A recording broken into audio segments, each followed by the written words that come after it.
अहिंसा के अवतार भगवान महावीर स्वामी के श्री चरणों में कोटि से वंदन। युग प्रदान आचार्य श्री महासमुद्र के श्री चरणों में कोटि से वंदन। मुनिवृंद, उपस्थित धर्म प्रेमी भाई और बहनों, छात्र एवं छात्राएं, दैनिक प्रवचन के अंतर्गत आज का विषय है प्रगति का पायदान सहिष्णुता। प्रगति का पायदान सहिष्णुता। प्रभु महावीर की वाणी है,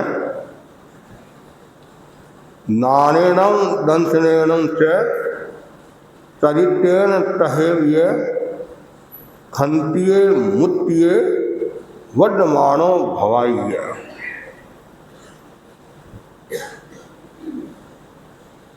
जैन धर्म के 22वें तीर्थंकर अरिष्नेमी जब दीक्षा लेने के लिए जा रहे थे, उस समय श्री कृष्ण वासुदेव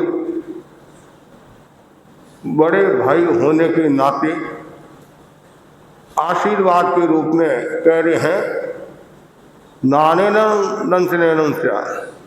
अरिष्नेमी ज्ञान में, दर्शन में, साहित्य में, क्षमा में, मुक्ति में वर्धमानो भवाई, हमेशा वर्धमान रहना, प्रगति करते रहना, उन्नति करते रहना। जीवन की सफलता का महत्वपूर्ण जो सूत्र बताया गया है, उनमें एक है सहिष्णुता। सहिष्णुता प्रगति का द्वार है। सहिष्णुता प्रगति की आधारशिला है। सहिष्णुता का अर्थ है सहन करना। सहिष्णुता का दूसरा अर्थ है शक्ति। शक्ति के बिना व्यक्ति सहन कर नहीं पाता। दुनिया में शक्ति का बहुत बड़ा मूल्य है। आचार्य महाप्रज्ञ जी के शब्दों में, यदि मेरे को कोई पूछे कि दुनिया में सबसे बड़ी शक्ति कौन सी है, वह है सहन करने की शक्ति। जिसके पास में सहन करने की शक्ति होती है, वह सब क्षेत्र में विजय को प्राप्त हो जाता है और आराम से सफलता को प्राप्त हो जाता है। हमारा जो शरीर है वह है औदारिक शरीर। जैन शासन में, जैन धर्म में 5 शरीर बताए हैं। औदारिक शरीर, व्यक्रिय शरीर, आहारक शरीर, तेजस शरीर, कार्मण शरीर। नारकी देवता के पास व्यक्रिय शरीर होता है, साथ में तेजस और कार्मण। सामान्य मनुष्य के पास में औदारिक, तेजस और कार्मण होता है। किसी साधना के द्वारा व्यक्रिय आहारक शक्ति को भी प्राप्त किया जा सकता है, लेकिन वह हर कोई प्राप्त नहीं कर सकता है। आहारक शरीर तो केवल साधु ही प्राप्त कर सकता है, और साधु में भी जो विशिष्ट चतुर्दश पूर्वी जो होते हैं, वही आहारक शरीर को प्राप्त कर सकते हैं।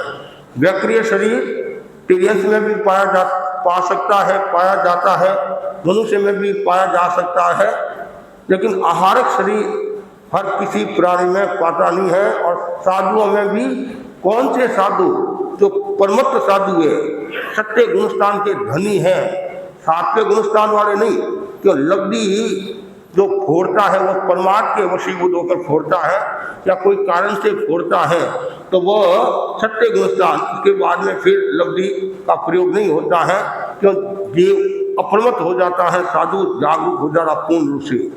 तो जो औदारी शरीर है, ये औदारी शरीर में नाना प्रकार की बीमारियां होने की संभावना है। व्यक्रिय शरीर के तन की बीमारी नहीं, ऐसे कोई देवता को मारता है, पीड़ता, कष्ट हो सकता है, मानसिक कष्ट हो सकता है, लेकिन औदारी शरीर से ही बीमारियां होती है, व्याधियां होती है। जैसे मैंने आपको कहा था, हमारे शरीर में करीबन 5 करोड़ के आसपास रोग है, एक नहीं 5 करोड़। एक थोड़ा सा बुखार हो जाता है, जुकाम हो जाता है तो घर को ऊंचा नीचा कर देते हैं, लेकिन ये औदाई शरीर हमें जो प्राप्त हुआ है, इनमें अनेक बीमारियां होने की संभावना है। और यदि कोई व्यक्ति सहन करने की क्षमता रखता है तो वो बहुत बड़ी लब्धि और शक्ति को प्राप्त कर सकता है। औदारी शरीर में बहुत बड़ी ताकत होती है, बहुत बड़ी ताकत होती है, और इसलिए औदारी शरीर का महत्व है। सब शरीरों में एक किसी से औदारी शरीर को प्रधान बताया है कि औदारी शरीर ही मोक्ष ले जाता है, और कोई शरीर पर आहारक व्यक्ति शरीर मोक्ष नहीं ले जाता है, औदारी शरीर मोक्ष ले जाता है। तो इस शरीर में बीमारियां होने की संभावना है, इसलिए कहा गया नहीं, ये शरीर व्याधियों का घर है, अशुचि है, कितनी बीमारियां।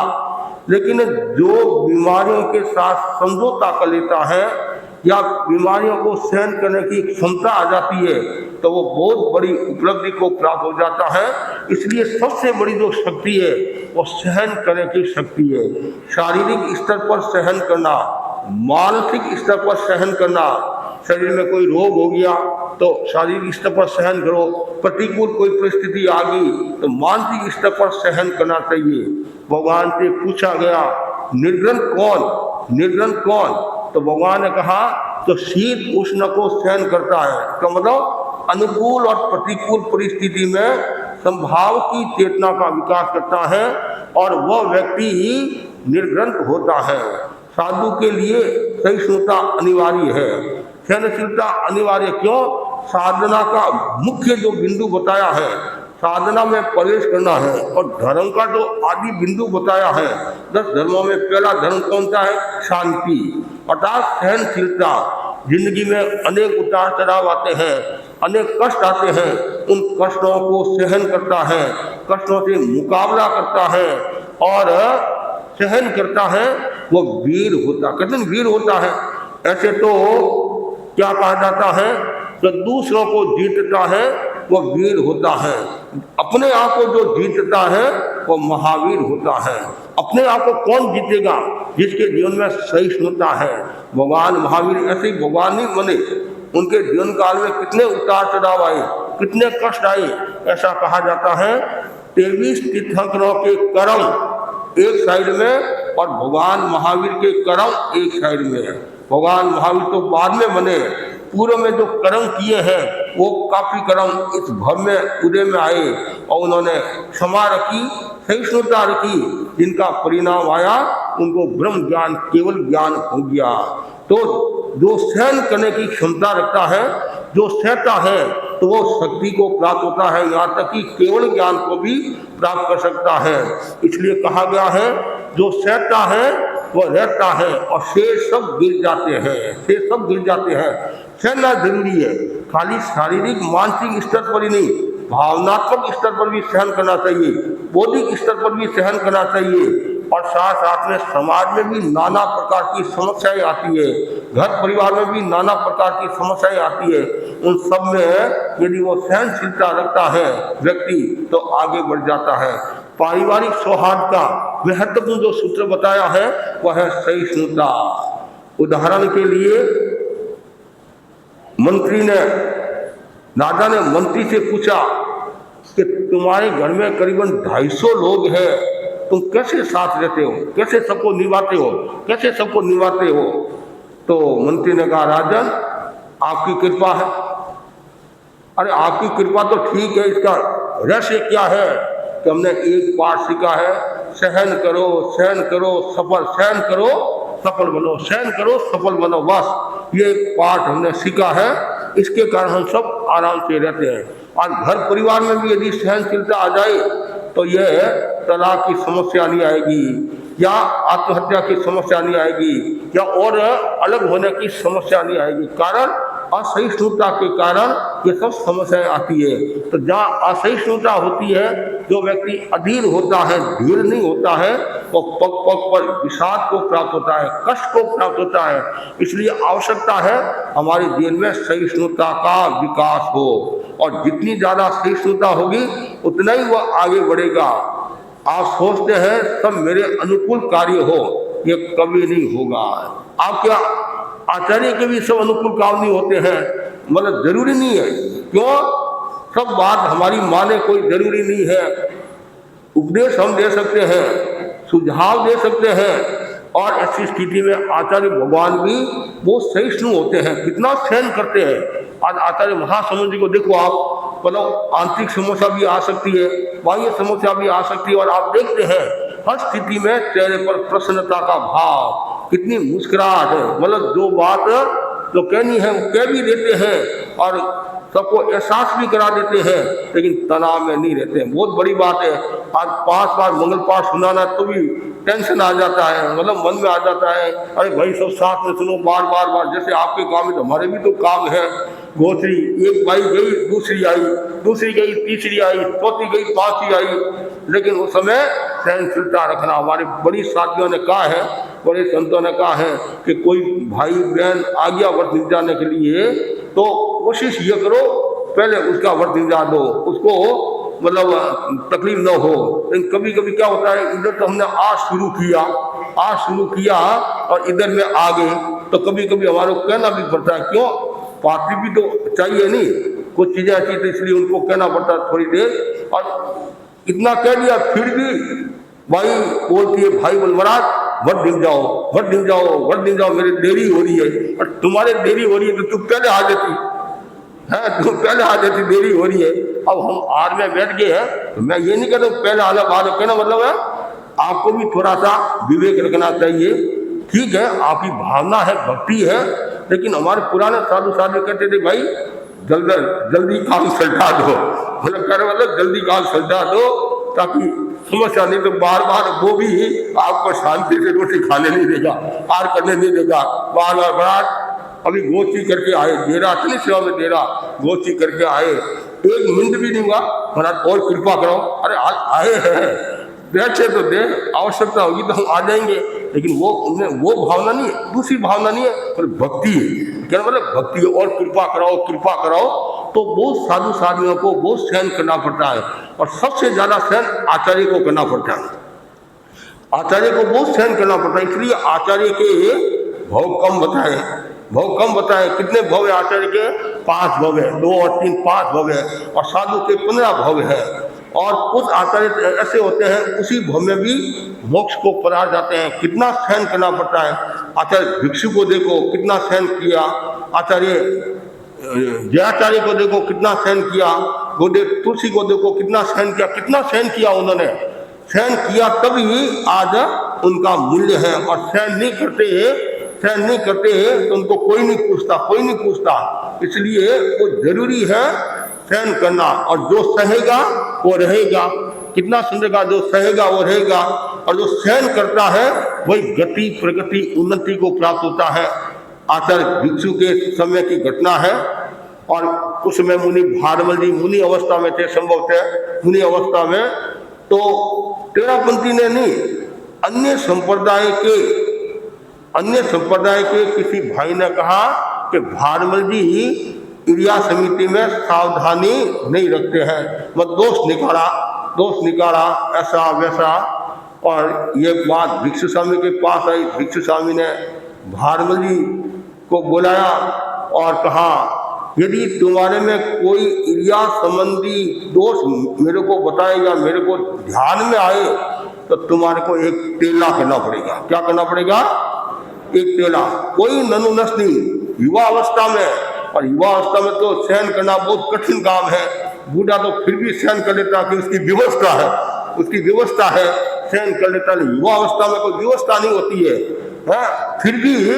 और गुरुदेव जैसा आप फरमा रहे हैं वैसा करने के लिए तैयार हो। लेकिन उन्होंने जिज्ञासा के वशीभूत होकर कहा, गुरुदेव यदि मैंने कोई गलती नहीं की और फिर भी कोई आरोप लगा दे जैसे ये बात कही, भिक्षु स्वामी ने कहा भारमल की बात में दम तो है, बात में दम है, लेकिन भिक्षु स्वामी थे, उन्होंने कहा गलती यदि ध्यान में आ जाए तो तेला करना है, गलती ध्यान में नहीं आई या तुम्हारी गलती नहीं है, किसी ने आकर तुम्हारे बारे में कह दिया तो ये सोचना मेरे कर्मों का उदय आया है।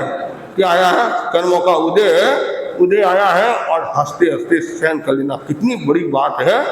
और यही बात जब आचार्य तुलसी के शासनकाल में महासमुंदी सीमांती महारानी की यात्रा करके सोजत में संभव से दर्शन किए और महासमुंदी को खड़ा किया, तो लोगों ने सोचा कोई न कोई पदवी मिलेगी, मतलब पुरस्कार मिलेगा, प्रोत्साहित करेंगे।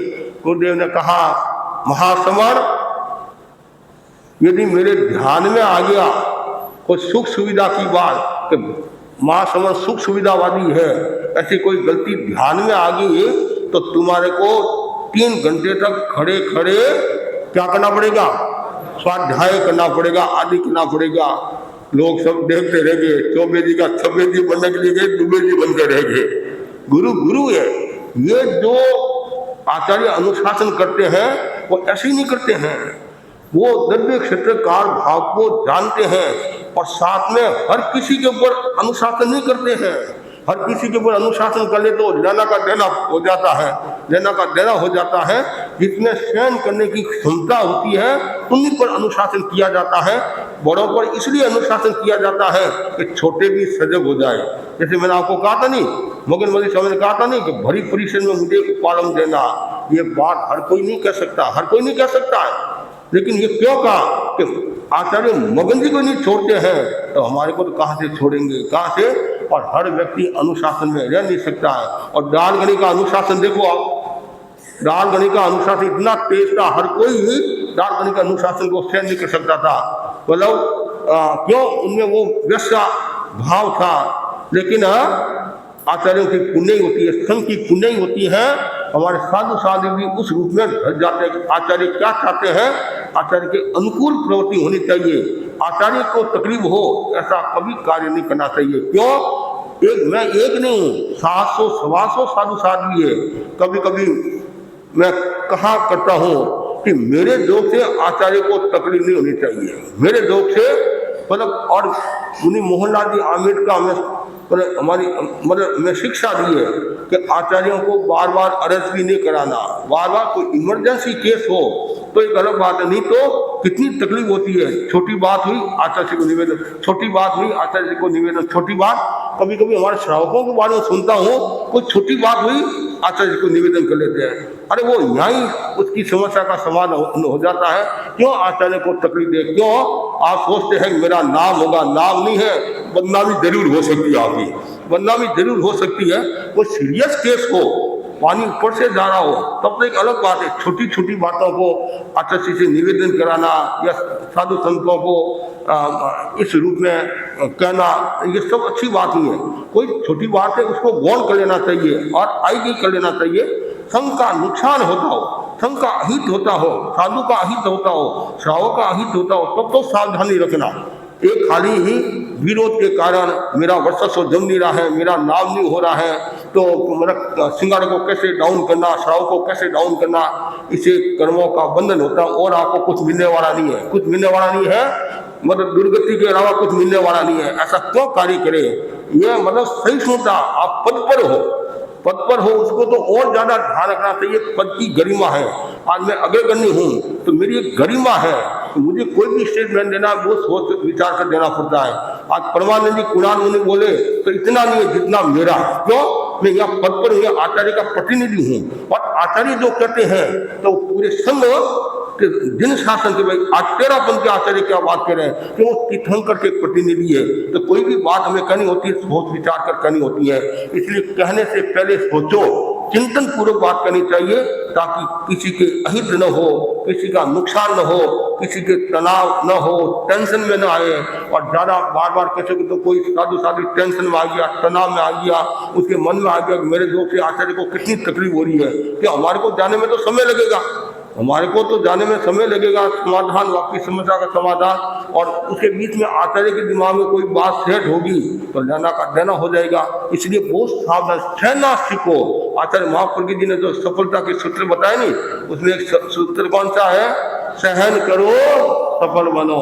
और तेरापन धर्म संघ की जो प्रगति हुई है, उनमें बड़ा कार्य क्या है, बड़ा गुण क्या है? सहनशीलता। गुरुदेव तुलसी ने भी कहा था, मतलब जो करे हमारा विरोध हम समझे उसे विनोद। ये बात कौन कह सकता है? जिसके दिन में सहनशीलता है। जब गुरुदेव जयपुर में विराज रहे थे और बाल दीक्षा को लेकर काफी समस्या आई थी, उसमें साध्वी नगीना जी, साध्वी जतन कुमार जी, लिच्छवा जी, मुनि फतेह स्वामी आदि की दीक्षाएं हुई थी। कभी कोई नाबालिग नहीं थी, सब मतलब अवस्था वाली थी। तो विरोध करना है तो आदमी कुछ भी कर सकता है। मतलब आपकी गति हो रही है, आपकी प्रकृति हो रही है, और किसी को सहन नहीं होता है तो कुछ तो कुछ करेगा नहीं। तो आप बिजनेस में भी आप देखते हैं, आपका बिजनेस बढ़ रहा है, पड़ोसी का घट रहा है, तो पड़ोसी की समस्या हो जाती है, ईर्ष्या हो जाती है, असहिष्णुता का भाव आ जाता है। तो वैसे ही ऐसा माहौल बनाया, इतना विरोध में पैम्पलेट सड़कों के ऊपर पैम्पलेट। तो उस समय गुरुदेव ने क्या कहा, ये सब हमारे उद्देश्य ही है। उस समय संभवतः गर्मी का टाइम था, तो उसमें तो पदत्राण का भी प्रयोग नहीं होता था, संभवतः पदत्राण का भी प्रयोग नहीं होता था। ये हमारे कितने हितैषी है कि महाराज को पैदल करना पड़ता है, भयंकर गर्मी है, इसलिए हमारे लिए कागज मतलब दृष्टिकोण का कागज बिछा दिए। मतलब ये दृष्टिकोण है, जैसा आप दृष्टिकोण करोगे वैसा आपका व्यक्तित्व हो जाएगा। नेगेटिव यदि दृष्टिकोण है तो नेगेटिव व्यक्तित्व होगा, नेगेटिव एनर्जी मिलेगी। और पॉजिटिव यदि आपका व्यक्तित्व है या दृष्टि है तो पॉजिटिव व्यक्तित्व मिल जाएगा, पॉजिटिव एनर्जी मिल जाएगी। तो उस समय गुरुदेव ने ये नारा दिया, जो करे हमारा विरोध हम समझे उसे, हाँ बस ये एक सेंटेंस। और आपका भी यदि कोई विरोध करे, ये सोचना चाहिए ये मेरा हितैषी है, मेरा सुधार करा है, मेरे व्यक्तित्व में ये सहयोगी बन रहा है। कितनी सुंदर बात है। दृष्टि बदली तो सृष्टि बदल जाएगा नहीं, बस केवल दृष्टि को बदलना जरूरी है। नजरिया आपका बदल गया तो आपके भीतर में सहिष्णुता का विकास आ जाएगा। बहुत जरूरी है हमारे जीवन में सहिष्णुता। और सहिष्णुता के विकास में सामंजस्य की महत्वपूर्ण भूमिका रहती है। यदि घर परिवार में सामंजस्य आ जाए, सभा संस्था में सामंजस्य आ जाए तो काम हो जाएगा। अब जैसे हाथ है, अंगुलियां हैं, मुंह है, सब है, तो सब वो एकत्रित हुए, हाथ मुंह ये सब मतलब आपस में चर्चा की, कहा भाई देखो हम तो सब मेहनत करते हैं, हाथ भी मेहनत करता है, आँख भी मेहनत करती है, ये मुंह भी मेहनत करता है, पेट क्या मेहनत करता है? पेट क्या मेहनत करता है? ये फोकट का खाता है, फोकट का खाता है। तो वो सब ने मतलब तीनों ने चारों ने मिलकर एक योजना बनाई कि पेट को कुछ नहीं देना। ये आरसी है, भूख हड़ताल, आज का हड़ताल हो रही है नहीं है, भूख हड़ताल है। और 3 दिन तक भूख हड़ताल, परिणाम क्या आया? हाथ भी ठंडे पड़ गए और आंखें भी मतलब शिथिल होगी, सब शिथिल हो गया। तब आज नहीं भाई, हड़ताल में मजा नहीं है। हड़ताल में खाली अकेला हाथ क्या करेगा, अकेला अंगुलियां क्या करेगा, आँख क्या करेगी, पेट का भी मूल्य मतलब 5 अंगुलियां का कहना मूल्य है। कोई कहता अंगुश कहता मेरे बिना गाड़ी चलती नहीं है। और देख मैं ऐसे ऐसे दिखाता, हमारे बच्चे भी दिखाते हैं ऐसे ऐसे। और कोई अच्छा काम होता है तो भी ऐसे करते हैं। और कोई अंगुली की तर्जनी कहती है मेरे बिना गाड़ी नहीं चलती है, मध्यमा कहती है मेरे बिना गाड़ी नहीं चलती है, और कनिष्ठा और तर्जनी कहती है मेरे बिना गाड़ी नहीं चलती है। अरे भाई सबके बिना मतलब सबका सहयोग होता है तब। अकेली तर्जनी कुछ नहीं कर सकती है। एक अंगुली यदि चली जाती है फिर देखो क्या हाल होता है, क्या हाल होता है। तो समन्वय जरूरी है, सामंजस्य जरूरी है। और जहाँ सामंजस्य होगा वहाँ सहिष्णुता बहुत शक्तिशाली होगी। और एक सहिष्णुता के विकास में एक महत्वपूर्ण सूत्र बताया है, समालोचना, आत्मनिरीक्षण, मतलब परीक्षा, अपने आप को देखना, आत्मालोचन करना, मतलब ये बहुत महत्वपूर्ण गुण बताया। जो व्यक्ति खुद की स्वप्रेक्षा करता है, समालोचना करता है कि मेरे को कितना गुस्सा आता है, मेरे में क्या कमियां हैं, बार बार उसका ध्यान करता रहता है, उसको निकालने की कोशिश करता रहता है, तो वो सहिष्णुता की बहुत बड़ी साधना करता है। आवश्यकता है हमारे भीतर में ये सामंजस्य का भाव हो सहिष्णुता के विकास के लिए। दूसरा बता आत्मालोचन, आत्मा को देखो, अपनी कमियों को देखो। उदाहरण के लिए भिक्षु स्वामी के पास एक भाई आया, बोला महाराज अमुक व्यक्ति आप में अवगुण निकाल रहा है, और आपको कोई आकर कर देता तो अभी रुक, अभी मेरे समय है और समय पूरी होने के बाद में फिर 4 आदमियों को लेकर जाता हूँ, कितने अवगुण हैं उसको बता दूंगा। स्वामी जी ने ऐसा नहीं किया। स्वामी जी पावरफुल थे, शक्तिशाली थे, फिर भी स्वामी जी ने पॉजिटिव भाव के साथ, सहिष्णुता के साथ कहा बहुत अच्छी बात है भाई, कुछ वह अवगुण निकाल रहा है और कुछ मैं अवगुण निकाल रहा हूँ, अवगुण निकले बिना मुक्ति नहीं होगी। कितनी सुंदर बात है। बच्चों आप भी ऐसा विकास करो। कोई यदि आप में गलती निकाले, अवगुण निकाले, ये सोचना चाहिए ये मेरा हितैषी है। ऐसा कहा जाता है, कई जगह 157 अवगुण आते हैं, कई जगह 159 अवगुण निकाले भिक्षु स्वामी में। कितने? 159 अवगुण निकाले, और ज्ञाचार्य में 84 दोष निकाले, और गुरुदेव तुलसी का तो लेखा देखा करने में भी टाइम लगेगा। क्या मतलब उनका शासनकाल भी लंबा, उनके जीवन में तो बहुत उतार चढ़ाव आए हैं। लेकिन उपाध्याय अमर मुनि ने क्या लिखा? उपाध्याय अमर मुनि ने क्या लिखा? ये तो आचार्य तुलसी थे जिन्होंने इतना सहन किया। इसकी जगह कोई दूसरा होता तो 3 बार घुटने टेक देता। तो महान आत्माएं होती है, वो सहन करना जानती है, गद्य क्षेत्र काल भाव को जानती है।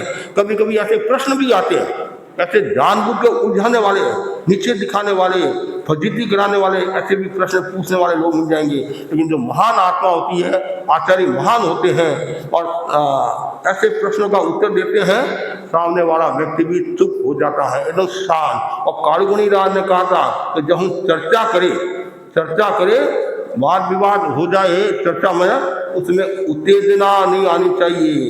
उत्तेजना आई तो आप चर्चा में पहले फेल हो गए। उत्तेजना नहीं आनी चाहिए। उत्तेजना आ गई तो समस्या हो जाएगी, और उत्तेजना आने का मतलब है आप हारे हो, और सहिष्णुता है तो आप जीत रहे हो। कभी कभी ऐसा कहा जाता नहीं, ये हारा फिर भी जीत गया, ऐसा कहते नहीं। और कभी ऐसा नहीं, ये जीता फिर भी हार गया। तो इसके पीछे कहीं न कहीं कोई विशेष बात है, सहिष्णुता का भाव है। इसलिए सहिष्णुता की साधना करने वाला व्यक्ति हमेशा आगे बढ़ता है। तो इसलिए मैं आपसे ये कहना चाहता हूँ, आप भी सहिष्णुता का विकास करें। और कभी कभी क्या होता है, यदि आपको कोई सजेशन दे कि भाई आपका नुकसान हो रहा है, तो भी आपको गुस्सा आ जाता है। उदाहरण के लिए दो यात्री ट्रेन से यात्रा करे थे। एक व्यक्ति सिगरेट पी रहा था। सिगरेट पीते ध्यान नहीं आ रहा, कमीज जल गया। वो जल रहा था तो पड़ोसी ने सोचा बेचारा का कमीज जल रहा है, तो वो बोला तुम्हारा कमीज जल रहा है। सर जैसे ये कहा, वापिस तड़क कर बोला, देख जब तुम्हारा रुमाल जला मैं कुछ नहीं बोला, तुम्हारा रुमाल जला मैं कुछ नहीं बोला, और मेरा थोड़ा सा कमीज जल गया और तो जोर से चिल्ला रहा है। मतलब भला में भी बुराई की बात आ जाती है नहीं, अच्छा में भी बुरा का भाव। तो कुछ लोगों का नेचर ही वैसा होता है, कुछ न कुछ करना। आपसे बात करे तो भी समस्या, नहीं बात करे तो भी समस्या। कोई आपका सम्मान करे, मेरा किस बात का सम्मान, मैंने क्या किया, और नहीं सम्मान करे तो मुंह सुझा कर बैठ जाते हैं, पता नहीं मैं इतना बड़ा आदमी हूँ, करे तो समस्या, नहीं करे तो समस्या। ये बहुत मुश्किल काम है सहन करना। लेकिन जो आत्मार्थी होते हैं, पाक भीरू होते हैं, वो हमेशा सहनशीलता का विकास करते हैं। तो बच्चों आपको भी कहना चाहूँगा, यदि आप सहनशीलता रखोगे तो आपकी मेमोरी भी बढ़ेगी, कर्मजा शक्ति भी बढ़ेगी, आपकी प्रतिष्ठा भी बढ़ेगी, आपका मान सम्मान भी बढ़ेगा। और जो सहिष्णु होता है तो देवता भी उनकी सेवा में रहते हैं, और उनका काम आसानी से हो जाता है। कभी बहनों को देखते हैं कितना सहन करती है, कितना सहन, सबको साथ लेकर चलती है। कहते नहीं, एक माँ 10 बच्चों की परवरिश करती है, कितना सहन करती है, और 10 बच्चे मिलकर एक माँ की परवरिश नहीं कर सकते हैं। थोड़ा सा कुछ कहा, इतने में गुस्सा आ जाता है। एक माँ, बच्चा बोलती माँ 10 बार बोलता है तो भी माँ कहते बेटा हाँ। और माँ यदि कोई कहते हैं बेटा 1 बार का 2 बार, क्या बार कहती है, चुप रहे, शांति रख। लेकिन वो माँ माँ होती है, माँ का मुकाबला कोई नहीं कर सकता है। इसलिए धरती का नहीं, मुनि के लिए कहा गया है, पूर्वी समय मुनि हुए जा, मुनि पृथ्वी की तरह सहनशील बने। धरती पर कितना पेशाब करते हैं, मलमूत्र करते हैं, कितना मारते हैं, तो भी वो कितनी सहनशील है। वैसे साधु भी सहनशीलता का विकास करे और श्रावक समाज भी सहनशीलता का विकास करे, तो हम भाग्यशाली है, सौभाग्यशाली है, हमें ऐसा धर्म संघ मिला है। और सहनशीलता का विकास करे। और ये औदाई शरीर में बीमारियां आती है, और यदि सहने की क्षमता आ जाएगी तो हमारा बेड़ा पार हो जाएगा। इसी आशा के साथ ओम आधा है।